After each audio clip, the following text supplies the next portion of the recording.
علیکم برادران، خوش آمدید به اینترنت مگزین صاف سودای ما. آزی ما در مگزین مسکو هم قرار داریم. شما میتونید 2 ماده ریش برآوردن یا که موی سر برآوردن، 1 ماده فر بشیدن یا که برای خراب شدن، خد را درست کردن یا که کیرم را گم کردن یا برای دوای سفید را گم کردن بخواهید. معلوماتی که را در اکران تماشا کنید. اگر شما در مسکو باشید یا که در سنت پترزبورگ باشید، در مدت 1 ساعت میتونید از دوبای مترو دسترس کنید. یا که در دیگه شهرها باشید، در مدت 3 روز یا که 4 روز دسترس کنید. و می رقم زنگ زدید.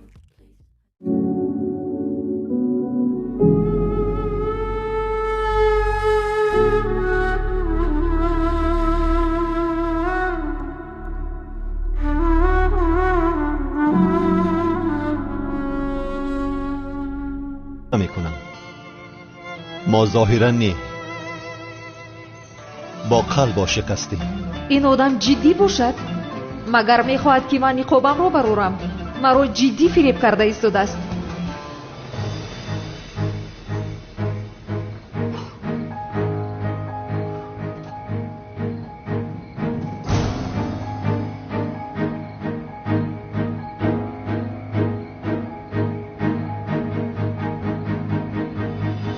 بیا اکنون نقابت را برار زهرایم. من دیگر از تو جدا زندگی کردن نمیخواهم. آخر بس است. ایست. چیکار کرده ایستاده ها؟ تمام. نه برار مشکلی نیست. آخر ایستا تو رو میپرونم. دوست داشتم. چیکار کرده ایستاده ها؟ من زیا هستم. مرا میپرونی؟ مرا دوست داشتم نگوی.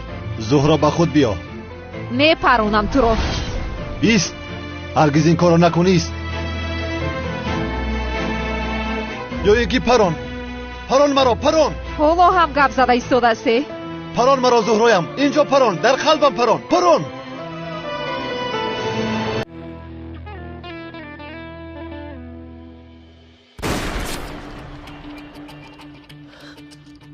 Zehra dur ateş etme. Ne yapıyorsun sen? Oğlum ne oluyor lan? Ne yaptın oğlum sen? Ne yapacağım? Hayatını kurtardım. Nasıl vurursun oğlum onu sen? Öldüreceğim seni. Öldüreceğim seni. Lan sen öyle ateş edersin. Öldüreceğim. Murat ne yapıyorsun? Lan ne öldüreceğim. Seni öldüreceğim. Amirim yapmayın. Yılmaz komiserim. Lan bırak. Tutuklayın bunu. Bırak. Boğuyordu beni.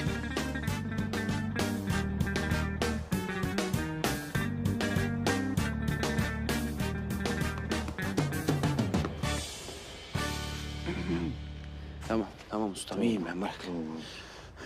Oh boğazım. Yılmaz. Ortak kusura bakma ya. Bir an kendimi kaybettim ya. Maskeli kızı elimden kaçırınca dengem şaşırdı. İyi misin? Ha? Dur bir bakayım oraya. Of, bayağı kötü görünüyor ya. Cık. Ne yapalım, bir doktora mı gitsek? Doktora götürmeye gerek yok. Ben seni burada geberteceğim. Bırak. Tamam abi. Bırakın.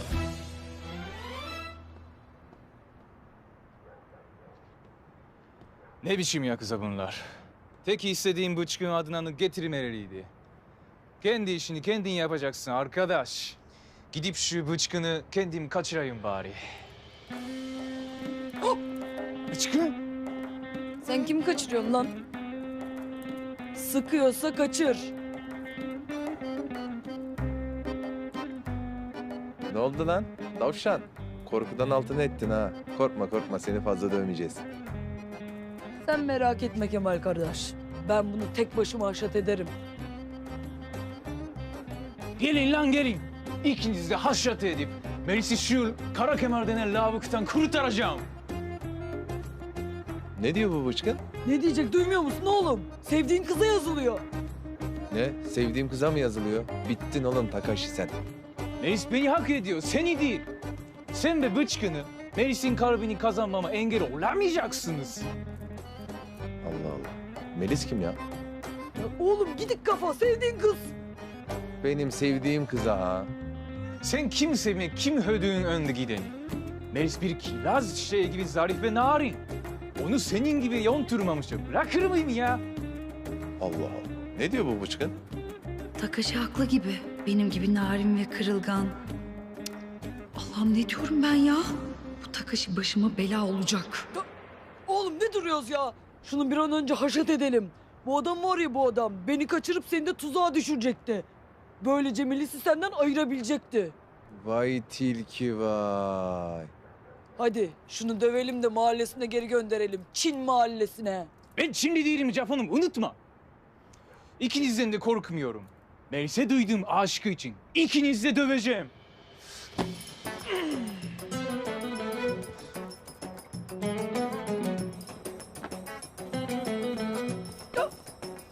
Sen dur Kemal kardeş.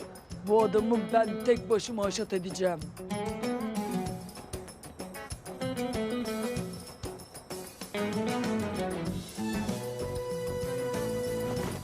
İki sonra!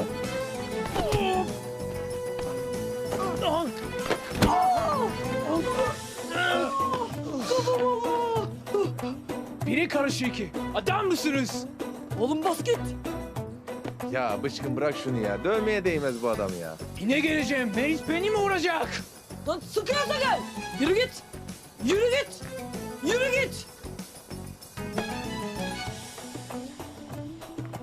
Küçük enişte bırak. O süslü Ayla'nın boyalı kızından kurtulduk ya. Allah Akıncı'dan razı olsun. Amin, amin. Artık o sırık fasulyesi Akıncı'yla evlenir. Bizim Hicabi de Meryem'den. Akıncı ilk gördüğüm yerde teşekkür edeceğim ben. Et kızım, et lazımdır. Ay bismillahirrahmanirrahim. Lan siz kimsiniz? Bizim mahallemize ne işiniz var? Ben sizi konuşturmasını bilirim. Vay. Dalacağım ben buna. Acaba Ziya hocam ne yaptı? Bir arayayım ya.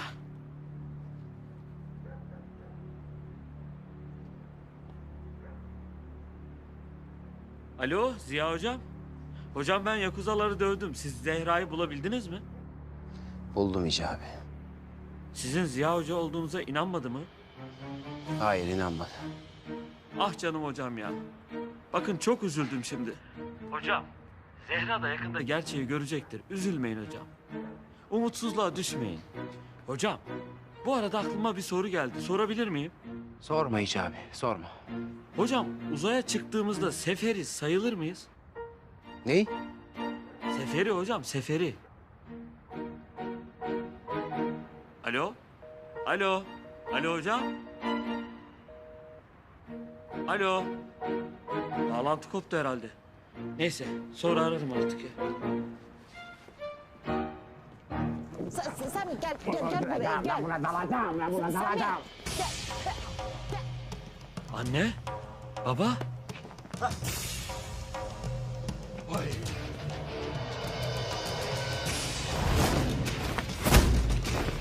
Bu Akıncı değil mi dur? Bizzat Akıncı'nın kendisi oluyor.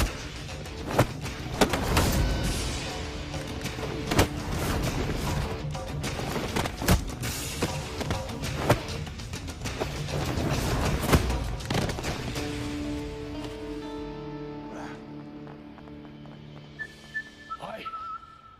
Maşallah. Maşallah. Biz de tam senden bahsedeydik. İyi insan lafın üstüne gelirmiş. Evladım, biz sana şimdi çok borçlandık. Biz seni eve çaya davet ediyoruz. Olur mu hiç evladım? Sen bak bizim için neler yaptın da. Hadi biz seni bize götüreceğiz. Buyur Cidalı. Efendim teşekkür ederim ama gerçekten gerek yok. Yani birkaç tane sokak serserisini dövdüm. Yani inanın gerek yok. Teşekkür ederim. Sen neden bahsediyorsun uşağım? Neden bahsediyorsun da? Sen hicabıyla o Gizem'i ayırdın ya.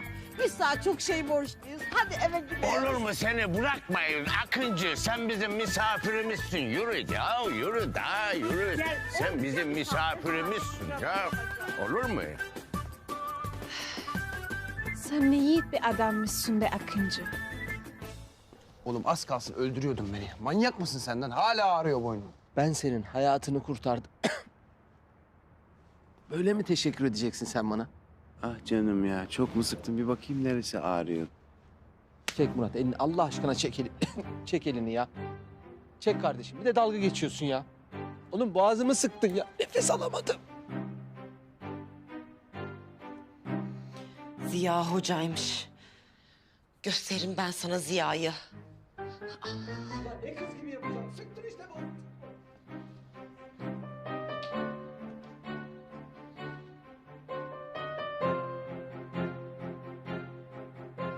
Geldi başımın belası.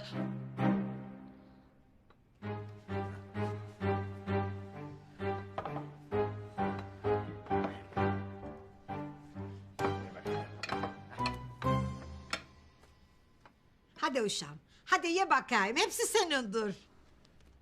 Hadi uşağım ama bak sen bizim hicabimizi o kızdan kurtardın ya. Dile bizden ne dilersin? Ulan sen bize tanrı misafirisin.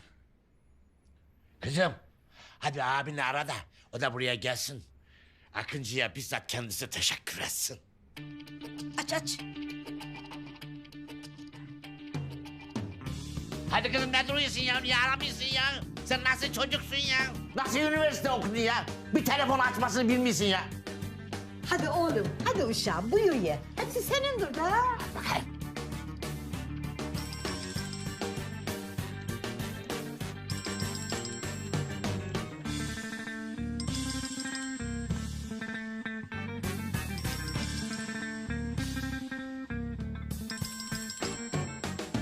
Affedersiniz.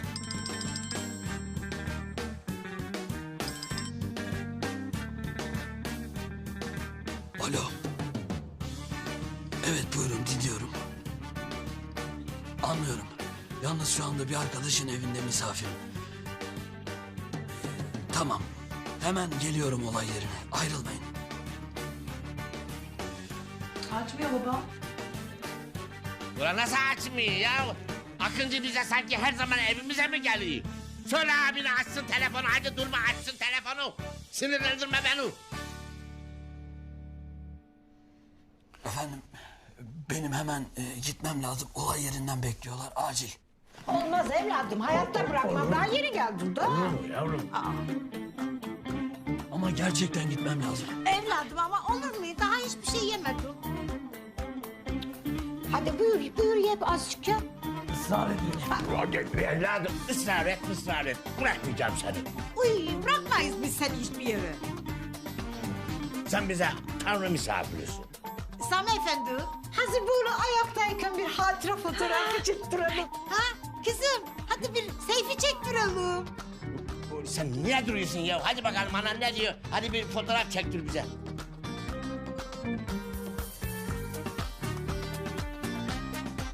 Çek bakayım.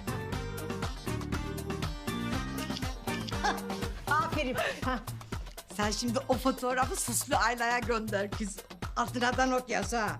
Damadın bizdedir, senin yemeklerini hiç beğenmeyedir. Bize öyle dedi de. Yaz kızım. Ayna Hanım çatlar artık. Ne çatlar? Bizim yazsana. Ya sen nasıl üniversitelisin ya? Nasıl saçma bir çocuksun ya? Yazmıyor, çekmiyorsun ya. Ay hala inanamıyorum. O müezzin olacak Hicabi, aklı sıra damadımızmış gibi kendini kaktıracak bize. Ay vallahi düşündükçe sinirlerim yerinden oynuyor. Karıcığım. Ha? Al şundan bir yudum işte sakinleş. Akıncı'yı kıskanmış belli ki. Onun için öyle yapmış. Bana bak Gizem, bir daha o Hicabi bu eve adımını atmayacak çocuğu. Sana mesaj geldi karıcığım. Duyduk Kadir, sağır değiliz. Sen de çok gerginsin ama. Hicabi'nin yüzünden işte. Ay. Ay gözlerime inanamıyorum. Ne olmuş hayatım? Ay benim damadımın o kadının evinde ne işi var? Hem de selfie çekmişler Kadir.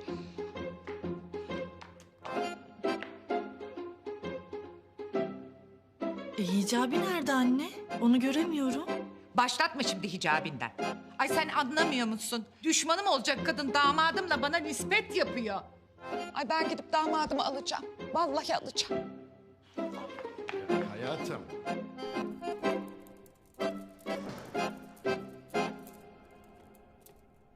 Nerede o yakuzalar? Ha? Nerede onlar? Gerçek yakuza benim. Kalk oradan saygısız. Kalk. Ya niye bana haber vermiyorsunuz ha? Böyle bir olay oluyor. Bana haber vermiyorsunuz ya. Tülin Hanım'ın havaalanına götürdüm. Haber aldım ben. Hemen buraya geldim. Ah yetişebilseydim onu. Ne güzel döverdim onları. Tülin Hanım'ı havaalanına mı bıraktın baba? Niye? Ya dayımın oğlu nişanlanıyor da onun için Adana'ya gitti. Baba sen de gitseydin biraz kafamızı dinlerdik. Kafanı dinlerdin. Adana kebap yerdin. Hava değişikliği olurdu. Saygısız. Yakuzaların haberini aldım. Hemen buraya geldim. Nerede onlar? Ha? Nerede? Ya babacığım, bıçkın hepsini tokatladı. O yüzden sana gerek kalmadı. Ben de sana haber vermek istemedim. Eyvallah Kemal kardeş. Var ya o yakuzaların hepsini Tahtalıkoy'a gönderecektim ama... ...maskeli kız çıktı geldi aldı elimden. Aha almayaydı hepsini haşat ederdim ha. Peki maskeli kızın yüzünü görebildin mi Bıçkın? Murat komiser maskeli kız adı üstünde nasıl görsün ya? Yani. Şu Bıçkın bile senden daha zeki cevaplar veriyor. Nasıl soru bu Murat Allah aşkına? Nasıl? Bir düşün bakalım ya. Maskeli kızın yüzünü gördün mü? Allah Allah. Boğazını sıktığım için beynine oksijen gitmiyor olabilir mi Yılmaz? Tabii ben senin boğazını sıkınca oksijen aranın daraldı. Daralınca da böyle zeka seviyesi düşük sorular soruyorsun. Bilmiyorum artık kim kimin boğazını sıktı Yılmaz. Kim kimin sıktı acaba? Düşün bakalım. Kızın kimliği hakkında en ufak bir ipucuna bile ihtiyacım var Yılmaz. Hala ipucu diyor ya. Ya sen beni delirteceksin ya. Kardeşim, maskeli kız Zehra Şanlı. Niye anlamıyorsun? Zehra Şanlı yaşıyor ya. Düşün bakalım. Zehra Şanlı, maskeli kız gelip Melis'i kaç kere kurtardı? 2 defa. Aralarında bir bağ var. Niye gelip kurtarsın yoksa? Düşün. Aa ne diyor bu ya? Saçmalama Yılmaz. Zehra Şanlıymış. Aynı masalı sürekli anlatmaktan sıkılmadın mı sen? Zeynep kızımız nerede? Zeynep nerede ya hakikaten? Evet Zeynep nerede? Yoksa yakuzalar bir şey mi yaptı? Ya ne diyorsun baba ya? Ya bir şey olmaz ona ya. Zaten onun yüzünden maskeli kız da bana tavır yapıp durdu. Ne diyor Murat sen ya? Ne dediğimi biliyor muyum ben? Boğazımı sıktın. Beynime oksijen gitmiyor. Sakin ben bir odasına bakayım. Buyurun Ahan da geldi. İyi akşamlar. Zeynep. Korktum sana bir şey oldu diye. İyi misin? Yakuzalar sana bir şey mi yaptı yoksa? İyiyim iyiyim bir şeyim yok benim. Ya ona hiçbir şey olmaz ya. Yakuzalar Zeynep'e ne yapabilir Allah aşkınıza? Hem bana dövüşmeyi kendisi birebir öğretti şahsen. Abartma Bıçkın ya. Ben kolumu kapıya çarptım da bir şeyim yok. Kapıya mı? Bir bakayım şuna. Zeynep kalk hastaneye gidiyoruz. Ya ne oldu bu yakuzalar? Bıçkın'ı niye kaçırmış öğrenebildiniz mi? Öğrendik. Ama maskeli kızın kim olduğunu öğrenemedik. Senin bir fikrin var mı Zeynep? He? Maskeli kız nerede? Maskeli kız mı? Oğlum kaç defa söyleyeceğim sana? Maskeli kız Zehra Şanlı. Maskeli kız Zehra Şanlı mı gerçekten? Hani şu kertenkelenin sevgilisi olan. Saygısız. Ya bırak bari kızcağız kabrinde rahat rahat uyusun ben. Babacığım, ben meslek hayatımda yanılmadım. Bu konuda da yanılmıyorum, göreceksiniz. Murat ya.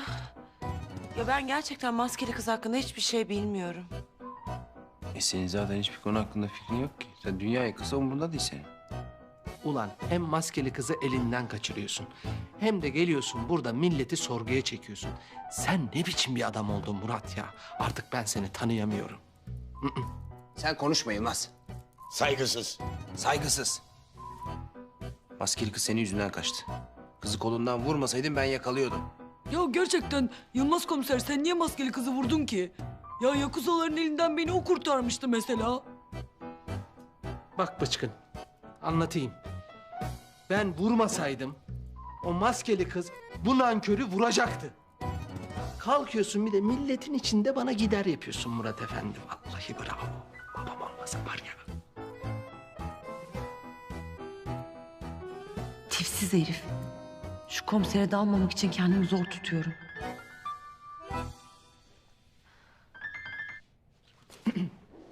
Amirim. Evet amirim.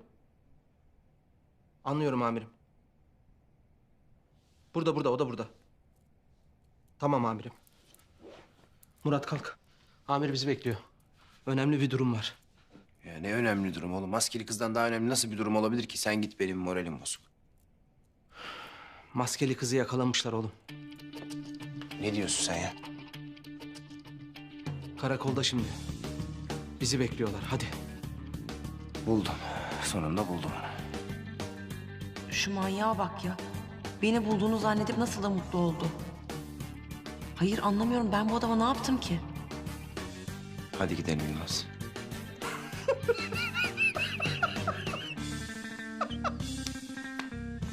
Yemin ediyorum ben. Ya sen maskeli kız saplantılı bir adamsın ya. Hiçbir şey söyleyeyim. Sen bu kıza aşık mısın? Yürü oğlum manyak, hadi gidelim yürü. Kusura bakmayın. Ulan nasıl yedireceğiz sana bunu? Nereden yedireceğim? Aç bakayım ağzını. Ulan aç. Koklat, koklat. Koklasın. Kokla bakayım. Beğendi. Güzel değil mi? Aferin kız. Efendim, benim artık gitmem lazım. Daha sonra tekrar gelirim, olur mu? Hayırlı akşamlar, sağ olun. Olmaz evladım olmaz. Daha yeni geldim. Daha süslü aile gelecekti ha. Süslü aile mi? Oğlum nereye gidiyorsun ya? Daha yeni geldin Akıncı. Bırakır mıyız seni? Otur hadi. Otur. Ha geldiler. Büşra kapıya bak kızım. Ay, çekil şuradan entel. Nerede benim damadım? Heh. Damadım. Ah benim damadım. Senin burada ne işin var? Ne işin var damadım? Sen bizim damadımızsın. Verin damadımı. O bizim misafirimizdir, veremeyiz. O bizi yakuzlardan kurtardı. Ay damadım. Ay, sen bizim damadımızsın. Bu kadını niye kurtardın çocuğu? Kurtarır tabii. Ne için kurtarmayacakmış? Vermeyiz Akıncı'yı. Ne demek damadınızı vermeyiz? Ulan vermeyiz tabii. Niye verecekmiş Akıncı bizim Akıncı'yı niye veriyoruz ya? Akıncı bizim misafirimizdir. Vermeyiz. Akıncı bizim damadımızdır. Senin bu kavak ağacı kızın Akıncı'yı hak etme. Ezik çoncuk seni. Sen beni kıskanıyorsun değil mi? Beni kıskanıyorsun, bana aşık olanları da kıskanıyorsun sen. Ya hicabi bitti, şimdi sıra Akıncı'da mı? Kızım sen Akıncı'ya büyü yaptın bir kere. Yoksa sen neyine aşık olacak be? Ay biz mi büyü yaptık? Biz büyü yapacak bir aile değiliz. Ama bak sen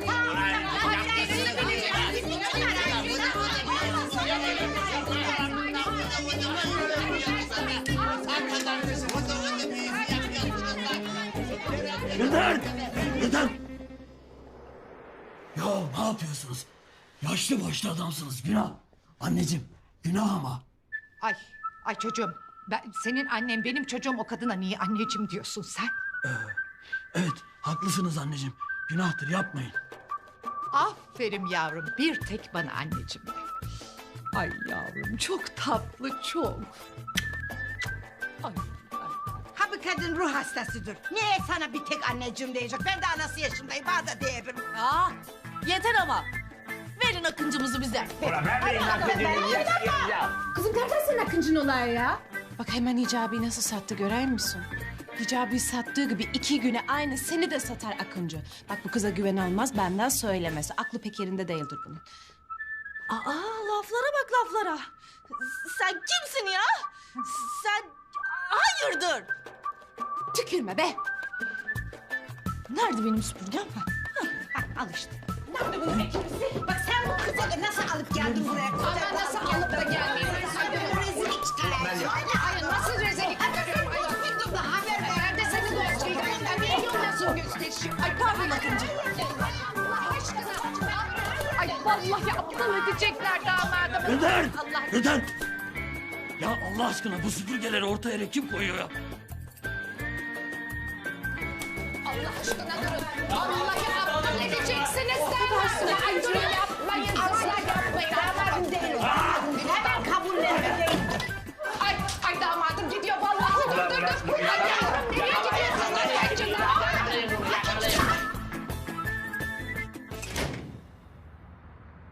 İşte bu kadınları yakalayacaksınız. Bu iki kadın evli ve zengin adamları tuzağa düşürüp astronomik rakamlarla şantaj yapıyorlar. Of Murat. Oğlum şuna bak lan. Çok tatlı kadın bu ya. Çok sempatik. Bu var ya herkesi tuzağa düşürür yemin ediyorum. Bu bir tuzağı gibi. Oğlum sen asıl buna bak. Tıs, yılan. Bakayım. Aa çok tatlı. Oğlum. Ne yapıyorsun sen ya? Tamam sen bunu al. Hayır. Bunu al. Ya, Benim oğlum ilk ben seçtim onu ver. Kardeşim bu benim bu senin. Hadi abi. Gördüm diyorum. Çocuklar saçmalamayın. Siz ne yapıyorsunuz ya? Bu kadınlar işlerinde çok profesyoneller. Şimdiye kadar 40'a yakın evli iş adamını birlikte vakit geçirdikten sonra fotoğraflarını çekip eşlerine göndermekle tehdit edip dolandırdılar. Yılanlar. Yaparlar. Bırak şu kızım. Bir çek elini ayağını ya. Niye adilik yapıyorsun ya? Oğlum bu kız tam benim tipim ya. Şuna bak. Siyah saçlar, beyaz ten. Tıpkı Zeynep. Kumral, tıpkı Didem. O senin. Hadi abi. Didem benim tipim değil tamam mı? Ver şunu ya. Bırakır mısın? Ya kardeşim bıraksana ya. Oğlum siz ne yapıyorsunuz ya? Bir kendinize gelin. Allah Allah. Bakın siz ikiniz zengin çapkın iki iş adamını oynayıp bu kadınlarla tanışacaksınız. Daha sonra bu iki size şantaj yaptığında onları suçüstü yakalayacaksınız. Anladınız mı? Anladık amirim anladık. Ver lan şunu bana. Kardeşim verir misin artık ya? Operasyonu mahvedecek ya. Ver şunu bana. Ne demek operasyonu mahvedeceksin ya? Oğlum ne yapıyorsun o kız sana bakmaz bir kerem ya. Niye bakmaz ya? Yaşlandın artık bakmaz o kız. Çocuklar ne yapıyorsunuz siz ya? Amirim bu kadına ben yazıyorum. Hayır ben bu kadına yazacağım. Ya niye sen yazıyorsun kardeşim ya? Ben yazacağım. Benim kadınım bu ya. Oğlum bırak şunu bana yeter bak yeter. Ya amirim görüyorsunuz değil mi? Ben ne zaman bir kadından hoşlansam Murat hep göz dikiyor. Hep Murat, hep Murat. Amirim buradaydı ya. Artık burada nefes alamıyorum amirim. Nefes almakta zorlanıyorum yani. Bu hep acitasyon yapıyor. Oğlum kendinize gelin ya. Operasyon hakkında bir sorunuz var mı? Benim var amirim. Şimdi amirim biz evli, çapkın ve zengin iki iş adamını oynayacağız. Doğru mudur buraya kadar? Şimdi zengin kısmı tamam ama ben evli değilim. Değilim. Ha evleneceğim. Planım var. Zeynep'le evleneceğim. Zaten plan içindeyiz. Acaba Zeynep şimdiden benim karım olabilir mi? Yani bu operasyon için Zeynep benim karım olabilir mi amirim? Ne? Didem de Murat'ın karısı olsun o zaman. Saçmalamayın. Bu sefer evli falan yok. Operasyonu batırmanıza izin veremem. Siz şimdi bunları bir takın ve derhal görevinize başlayın. Tamam abi.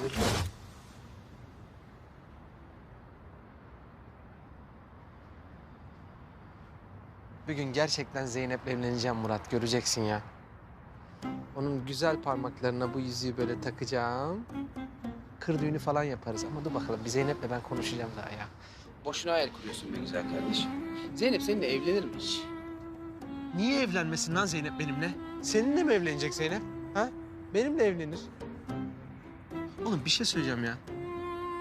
Bir gün gerçekten Zeynep'le evlendiğimde senin o suratının ifadesini çok merak ediyorum. Nasıl olacak? Böyle olacak Yılmaz bak. Böyle. Tahmin etmiştim. Ay.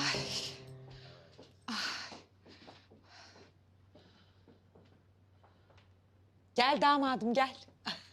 Bak istersen bu gece bizde kalabilirsin. Tamam sen bilirsin. Ama bak yarın ikindi çayına muhakkak bekliyorum. Kimseye söz verme. Söz veremiyorum efendim. Her an önemli bir işim çıkabilir. Vallahi çok gücenirim. Bak muhakkak bekliyorum.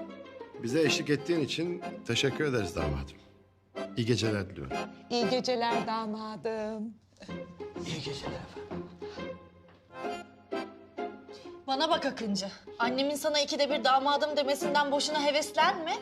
Çünkü ben seninle evlenmeyeceğim Akıncı, tamam mı? Kiminle evleneceksin? Sana ne? Çık, çık hadi. Çık, çık, çık, çık, çık, çık, çık, çık, çık, çık, çık, çık, çık.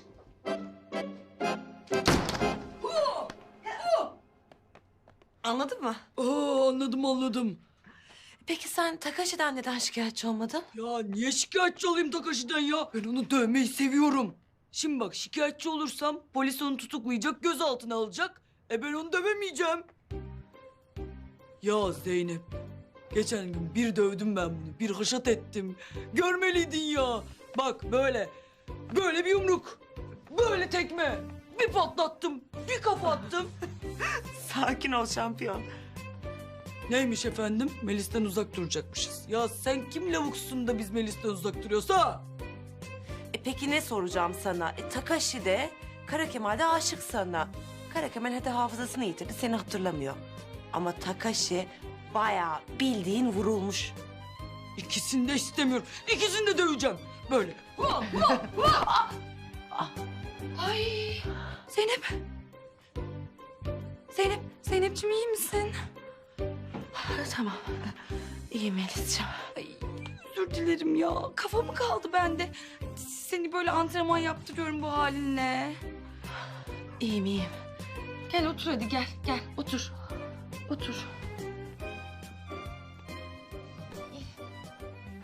İyisin değil mi? Özür dilerim. İyiyim. Ya Zeynep, aklıma bir şey takıldı benim. Bu maskeli kız kimdir? Ya ikidir benim hayatımı kurtarıyor. Bir yakuzalardan kurtardı. Bir biliyorsun nişanımda kurtardı. Hayır yani niye yardım ediyor bana? Kim bu kız? Bilmiyorum ki Melis.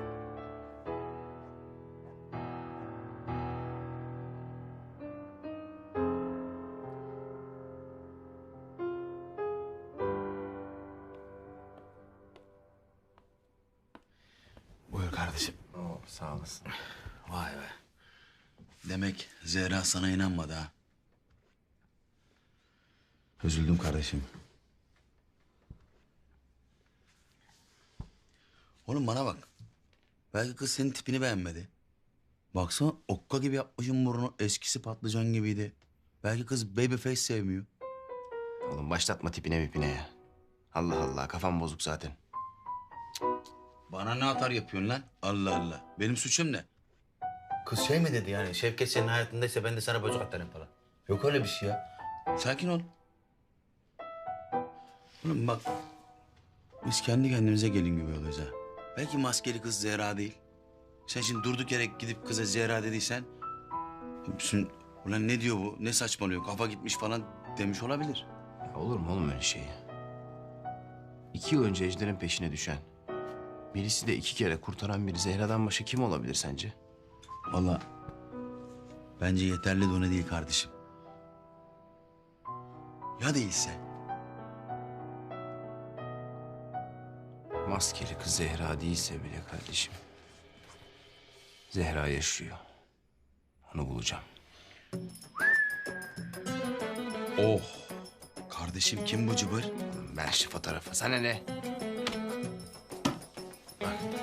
Oğlum sen bir şey söyleyeyim mi? Sen hem böyle Zehra'yı bulacağım diye yanıp dönüyorsun böyle ortalıklarda. Utanmadan bir de çapkınlık mı yapıyorsun? Oğlum ne saçmalıyorsun sen lan? Ne çapkınlığı? Hayret bir şey ya. Operasyon o, operasyon. Vay anasını be. Ne operasyonlar var be. Ulan insan haber verir kardeşine be. Bizden habersiz operasyon mu yapıyorsun? Ulan onu bırak. Sen böyle operasyon yapacağına kızlara. Git Zehra'yı bul be. Bulacağım Şevket. Zehra'yı bulacağım. Sen bu yol haritasıyla biraz zor bulursun kardeşim. Kusura bakma, dost acı söyler. O zaman bana müsaade. İyi geceler güzelim. Dikkat et kendine ha. Bak kapıyı açan olmasın kitle. İyi geceler Melis.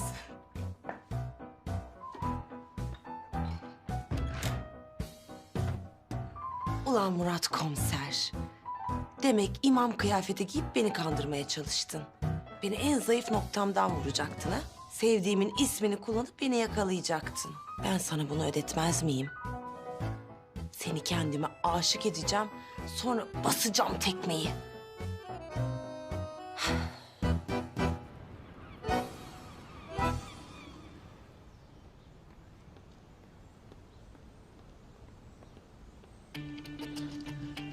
Şimdi düştün avucuma.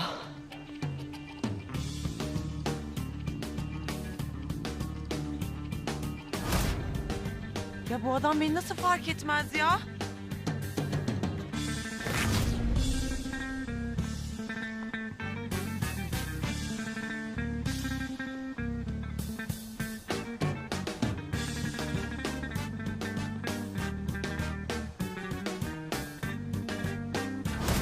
Beni nasıl fark etmez ya?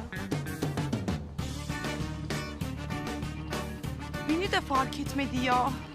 Vallahi ben çok şaşkınım şu anda. Umarım bunun bir açıklaması vardır. Kesin bir kadınla buluşacak. Baksana nasıl giyinmiş. Kirazcığım Melis'im. Bütün gece seni düşünmekten gözüme uyku girmedi. Seni tek bir saniye görmek için dünya ararı veririm.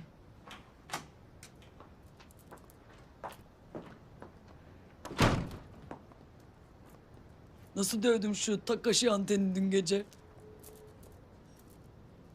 Takashi? Of, bu adamın hafızası ne zaman gelecek ya? Yeter artık. Bu kıyafetleri giymekten de gına geldi. Takashi değil mi? Takashi? Lan bu nasıl cesaret ediyor buraya gelmeye? Yürü. Kirazcığım Melis.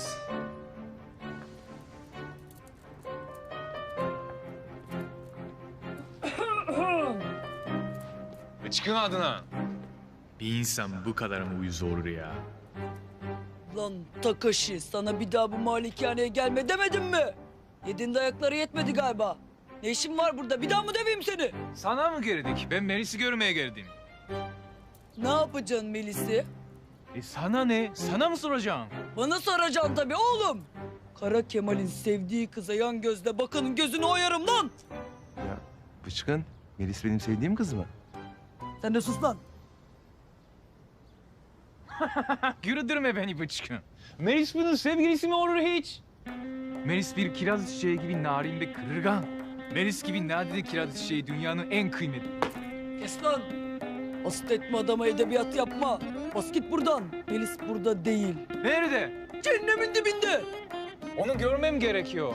Onu göremediğim her saniye yıllar gibi uzun geliyor bana. Arkadaş çattık ya.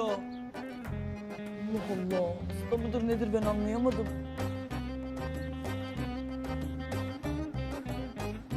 Ya Bıçkın, Melis bu mu? O. Ya Bıçkın, bak. Takashi çok iyi çocuğa benziyor. Biz bu Melis'i Takashi'ye verelim gitsin. Lan ne diyorsun oğlum, hasta etme adamı. Bıçkın, bu kız çok tehlikeli. Ben kızı verdim gitti buna ha. Al Takashi. Al bu sende kalsın. O sağ ol. Oğlum ne yaptın lan? Yürü gidelim hadi. Fotoğrafı. Hayır vermem. Ver fotoğrafı. Ölsem de vermem. Ver fotoğrafı. Vermiyorum diyorum, vermiyorum. Gel buraya, ben verdim kızı gitti. Hadi gidelim.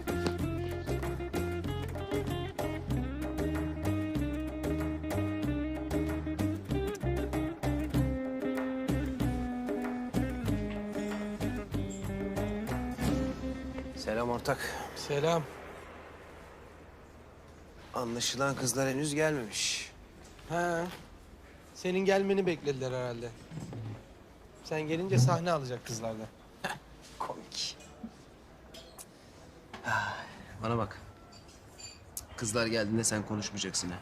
Sen sadece yüzüğü göstereceksin. Ya niye sen konuşuyorsun? Benim de bir ağzım, benim de bir dilim var, benim de yeteneklerim var. Ben de yakışıklıyım ya. Geliyorlar. Tamam. Geliyorlar.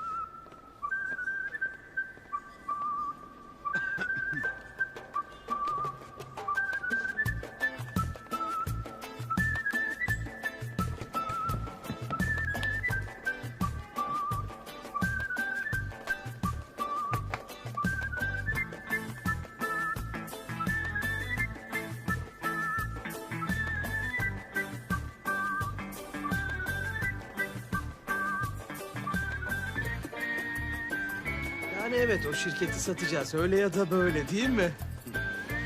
Bakalım. Olacak bu iş. Olur yani.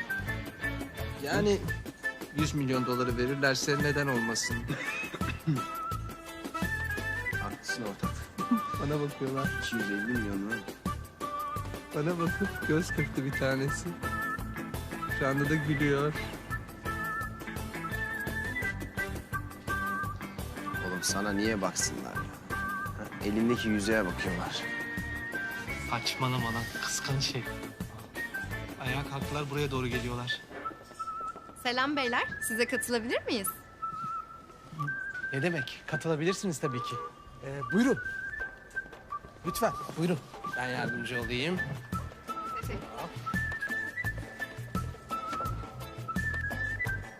Teşekkürler. Merhaba. Merhaba.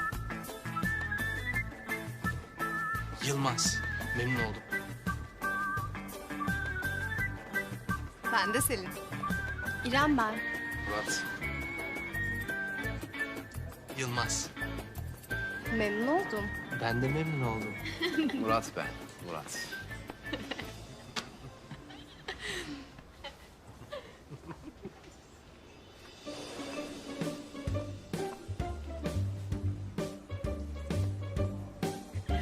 Sen buraya pastası şöyle. Her istesiniz.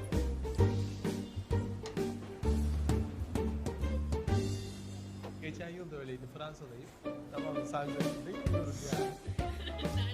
Ben sana demedim mi bunlar çapkınlık yapıyor diye? Murat, sana hiç yakıştıramadım ya. Bana bunu nasıl yaparsın?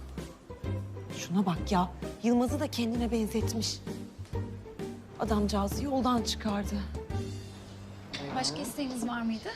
Tamam.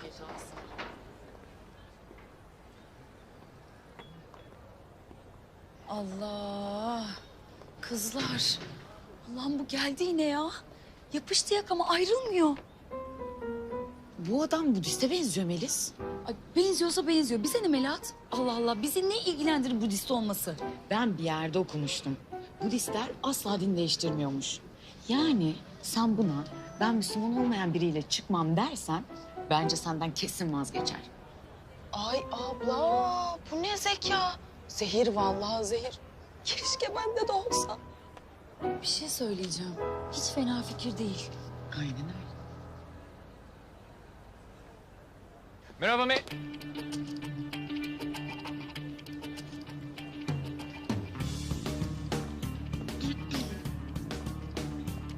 Takashi. Merhaba. Merhaba. Bak Takashi, sen çok iyi birisin. Ama ben Müslüman olmayan birisiyle birlikte olamam. Yani buna ailem ve çevremdekiler izin vermez. Ne? İşe yaradı galiba. Vallahi Müslüman olsaydım benimle çıkardın yani. Yani neden olmasın? Ama ah işte sen din değiştiremediğin için maalesef.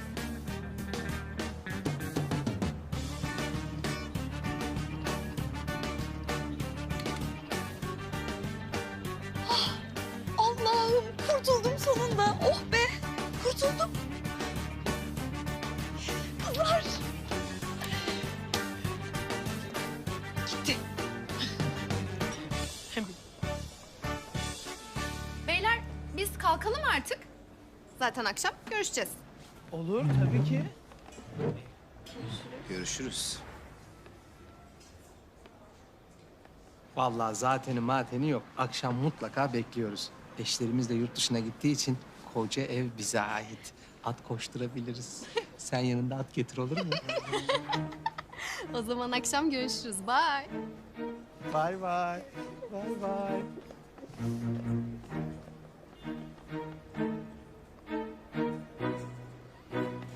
Bay bay kızlar. Bay bay. Oğlum sende ne cevherler varmış lan. 2 dakikada bağladın kızları ha. Tabii Muratçığım, bende ne numaralar var. Akıllı olursan sana da öğretirim kral. Ah Yılmaz ah. Kızlar sana değil oğlum elindeki yüzüğe tav oldu. Ulan ne kıskanç adamsın ya. Çatla orada çatla. Zeynep. Kimdi o kadınlar? Hangi kadınlar? Hangi kadınlar? Dalga geçmeyi bırak. İkiniz de o iki zilliyle resmen fingirdeşiyordunuz. Zeynep açıklayabilirim ya. Ya niye açıklayacaksın ya? İkiniz de resmen çapkınlık yapıyordunuz. Hiç mi utanmadınız? Zeynep benim suçum değil, Murat'ın suçu. Beni yoldan o çıkardı. Aldı getirdi şu iki paçoz kızla aynı masaya oturttu. Niye bilmiyorum. Ben de geldim işte mal gibi. Ne diyorsun oğlum sen? Söylesene gerçekleri. Söylesene operasyonda olduğumuzu. Operasyon mu? Ne operasyonu? Zengin evli iş adamlarını dolandıran iki kadını suçüstü yakalama operasyonu. Ya operasyonmuş. Kimi yiyorsun sen? Tamam, madem öyle biz de bu operasyonda olmak istiyoruz. Asla. Önceki iki operasyon sizin yüzünüzden mahvoldu, hatırlayın. Ya niye öyle diyorsun ortak? Didem Hanım haklı. İki evli iş adamını oynamıyor muyuz? Eş lazım bize. Sen geç. Yürü artık. Zeynep. Bu operasyonda eşim olur musun? Ne olursun. Karım ol Zeynep, ne olursun. Bu operasyonda başarılı olsun ya. Bu sefer sen benim karım ol. Ben de senin karın olacağım. Çok mutluyum ya. Bu operasyon başarılı geçecek. Olmaz dedim. Emniyet müdürümüzün kesin talimatı var. Bu operasyonda yoksunuz kızlar. Hadi Yılmaz, gidiyoruz. Karıcığım, işe giderken ben de seni bırakayım, tamam mı? Hem konuşuruz da akşam da ben gelmeden seni arayayım. Tamam mı karıcığım? Ne? Bak operasyon falan yalan. Bunlar resmen bizi kandırıyorlar. Meryem. Ne konuşacaksın benimle? Hadi konuş. Hicabu, seninle çok önemli bir şey konuşmam lazım. Meryem ben ne dedim? Konuş hadi ne söyleyeceksen söyle. Üzüleceğini biliyorum Hicabu. Ama ben seninle evlenemem. Ne? Üzüleceğini biliyorum Hicabu. Ama ben gönlümün sende olmadığını anladım ya. Bu devirde ne beşik kermesi ya?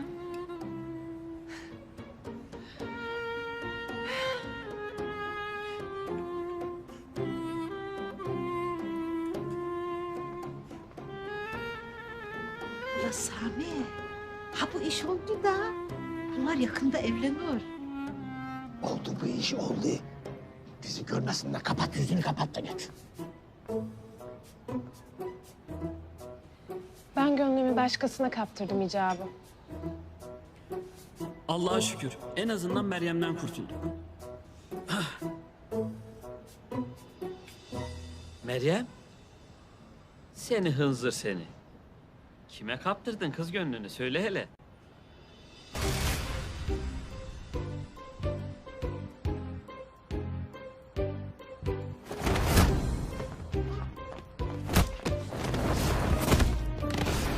Akıncı'ya.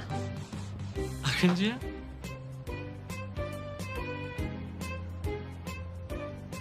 Onu yakuzaları döverken bir görseydin Hicabu. Öyle delikanlı, öyle yiğit, öyle mertti ki. Bir anda kalbim ısınıverdi ona.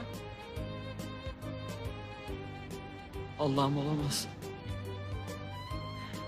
Hadi Hicabu, sen de artık kalk Gizem'le konuş. Onu seversin. Hadi. Ha, tabii söylerim. Ama söylemesini bilmezsin ki. Ne demek söylemesini bilmiyorsun Meryem? Kaç kez söyledim. Kız Nuh diyor, peygamber demiyor ya. Akıncı gibi olacaksın da. Biraz onun gibi yiğit ol, cesur ol. Ne yapacaksın? Gideceksin, tekmeyi kapıya vuracaksın, kızı isteyeceksin. Vermezlerse de kaçıracaksın, gideceksin da. Biraz Akıncı gibi ol ya. Hadi. Ben gidiyorum. Dur. O kavak ağacına söyle Akıncı'dan uzak dursun. Akıncı benimdir.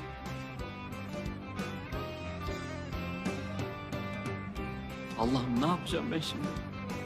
Hadi Hicabu, ne durarsın? Sen de konuşmaya. Tamam.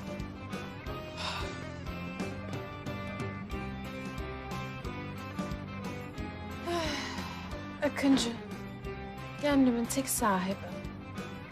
Ne zaman karşıma çıkacaksın? Gizem! Gizem!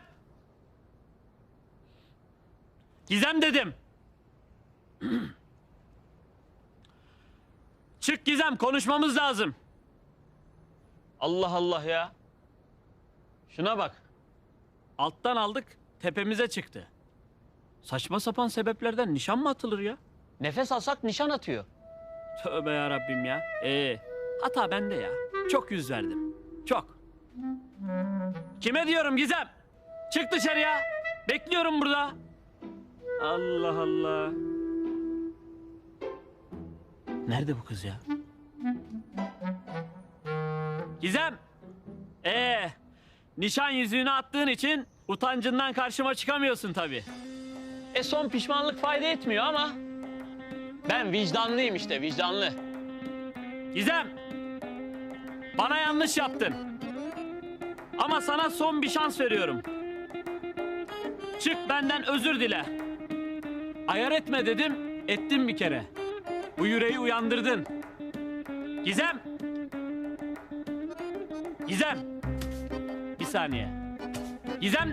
Ya bir saniye işimiz var ya. Ya ama bak biz...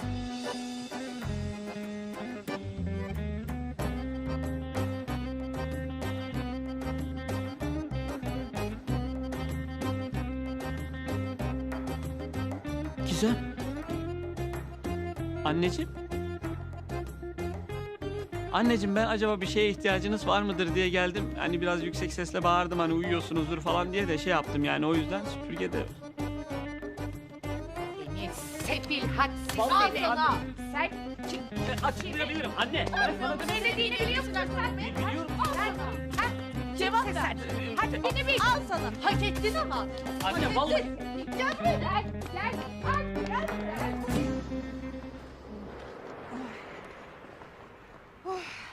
Gel biraz şöyle oturalım hadi. Hadi.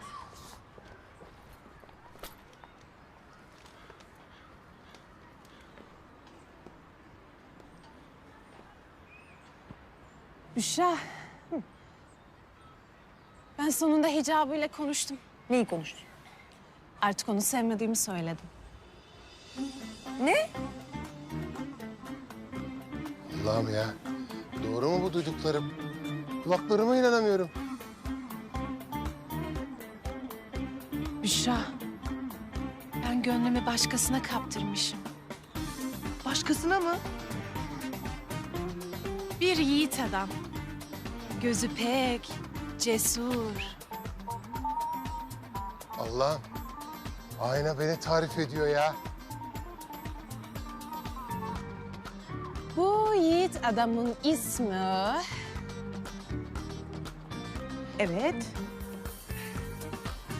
Gönlümün sahibi Akıncı'dır. Akıncı mı? Akıncı mı? Kovakarcı da umurumda değil. Ne yaparlarsa yapsınlar. Evet. Hadi gidelim. Ya gidelim.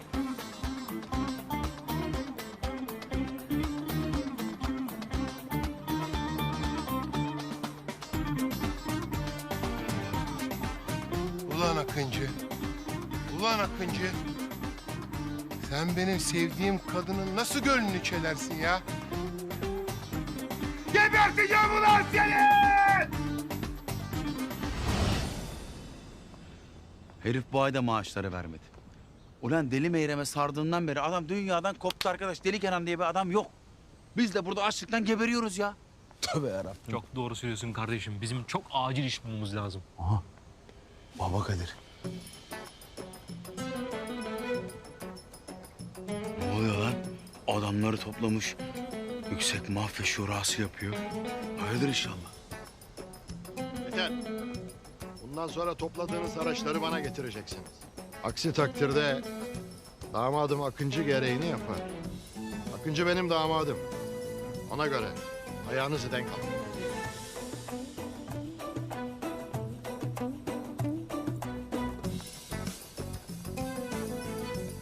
Orti. Kalbin temiz oğlum. Aradığımız acil işi bulduk. Tabii kanka benim hani kalbimin temiz olduğunu sen ne iş lan?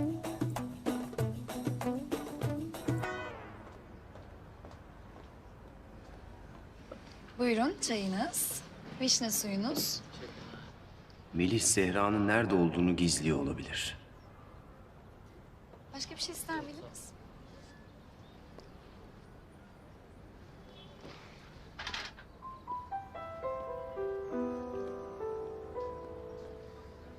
Melis konuşabilir miyiz?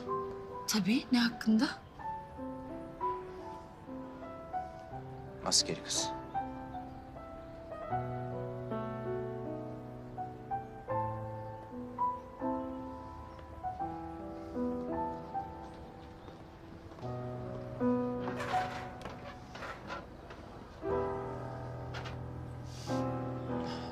Melis, sana yalvarıyorum, maskeli kızın nerede olduğunu söyle bana. İyi de Murat, ben maskeli kız tanımıyorum ki. Neden anlamıyorsun? Konuşmam lazım diyorum. Beni kandıramadın, şimdi de kuzenimi kandırmaya çalışıyorsun ha? Tamam, seni anlıyorum.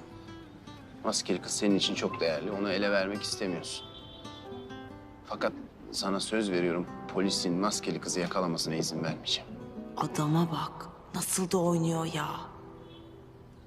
Melis, tamam, bana inanmıyorsun. Fakat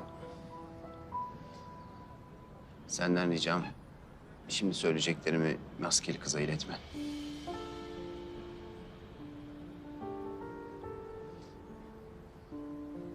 Sana söylediğim her şey doğruydu. Sana hiçbir konuda yalan söylemedim. Seni çok seviyorum.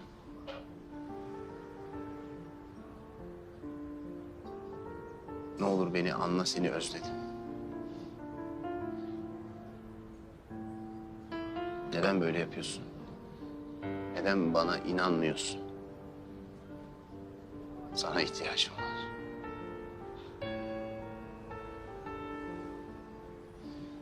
Lütfen bunları iletir misin Melis? Teşekkür ederim.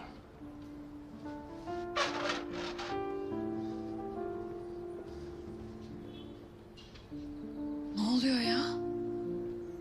Sen oynamaya devam et komiser.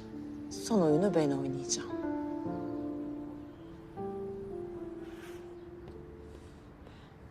Yeter ama ya. Anne kız az daha öldürüyorlardı beni. Bu ne ya? Of. Affedersiniz. Ben caminin hocasını arıyordum. Ne yapacaksın caminin hocasını? Ya bir soru soracaktım. Soruyu soracaksın. Ha bu yalan uşak var ya, Hicabi. Bizim caminin müezzini. Sorunu ona sorabilirsin.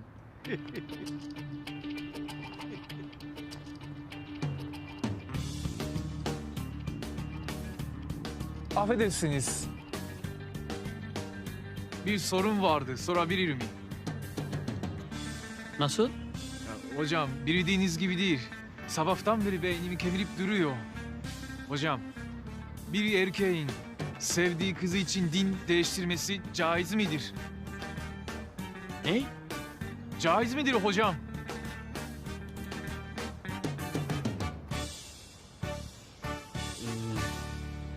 Melis, inşallah anlattıklarımı söylersin ya. Sonuçta her şeyi anlattım. Belki de etkilenmişsindir, ne de olsa kuzenin. Ah be Zehra, çık ortaya. Bırak inadı ya, gözünü seveyim ya. Evet hocam, caiz midir? Bunu hocama sormam lazım. İyi de siz hoca değil misiniz hocam? Bir saniye. Hocam.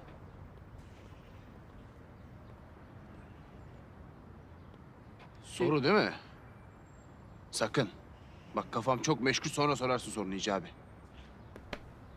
Hocam, bir erkeğin sevdiği kız için din değiştirmesi caiz midir? Ney? Ben de aynen öyle söyledim hocam. Oğlum, kız için din değiştirilir mi ya? Bu ne saçma sapan bir soru ya? Arkadaşın sorusu hocam. Ben aynen size ilettim. Arkadaş.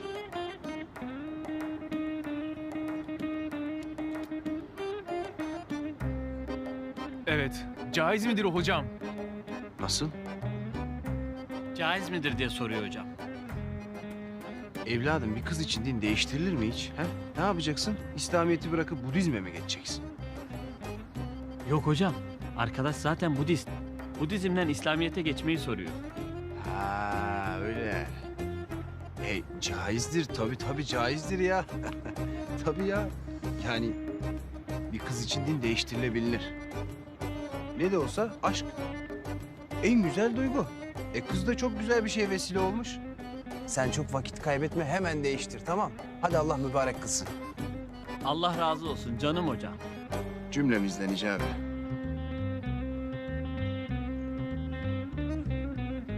Zehir gibi mübarek.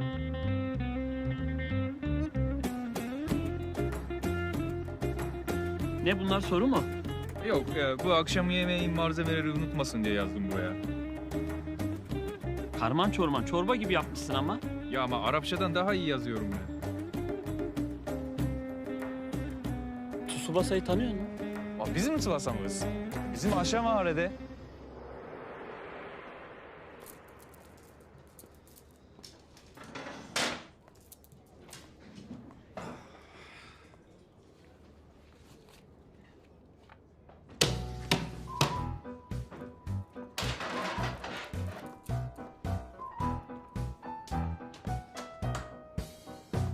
Canım, hoş geldin. Ne istersin, ne yapayım sana?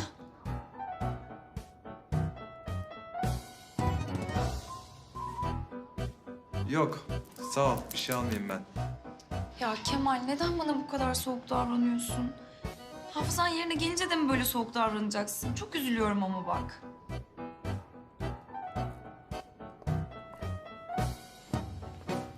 Ha.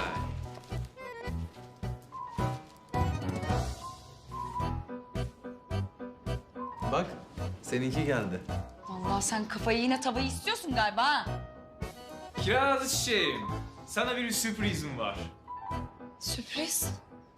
Bir kız için din değiştirmek caizmiş. Ne?